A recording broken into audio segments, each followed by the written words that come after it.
The book's been called Unbelievable just because I just thought that word really summed up my whole experience, my whole journey to this point, and it's a word that kind of when I've looked back in interviews and listened back to some of the things I've said, that's a word I use and I've used a lot over the past few weeks. It has been an unbelievable experience and to this point I still can't believe it's happened, so I just thought that was a great way to just sum up this journey that I've had so far.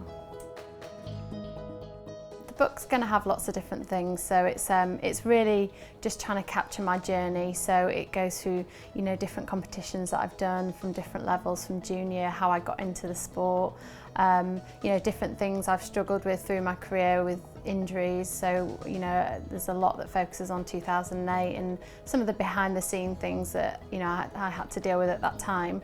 And it also touches on, you know, different things that teenage girls go through and the decisions you have to make, and just basically my whole kind of journey, and hoping that there's girls around the country that can kind of relate to certain aspects of it. It feels brilliant to have won the Olympic gold. It is something that, you know, I've dreamt about for my, you know, my whole career as soon as I entered the sport when I was 9 years old. And it's something that I've worked so hard for. So to actually get to this point where I've, you know, achieved my greatest dream and to have done it on, you know, the world stage in London, it was just, you know, one of the most amazing experiences of my life. So it's great to have this opportunity to share it with, you know, with the rest of the country and put it into words. That moment when I overtook the girls on the bend, I suppose it just came from, I had some extra strength in my legs. I always feel that you should leave everything on the track and walk away, you know, absolutely exhausted, knowing that you couldn't do any more.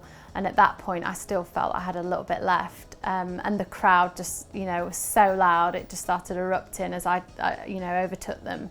And in my mind, I was thinking back to a previous competition earlier on in the year where the Russian heptathlete Chanova had, although I'd won the competition, she beat me in the 800 metres and, you know, had made comments after saying, you know, at least I can still beat Jessica in the 800. So for me, that moment, that kind of memory was in my mind, and I really wanted to finish those 2 days properly. I wanted to cross the line first, and I wanted to, you know, soak up that whole experience and that victory. And I just overtook them and gave it everything on that last 50 metres, and the crowd just kind of like carried me along that last 100 metres. It was an incredible feeling.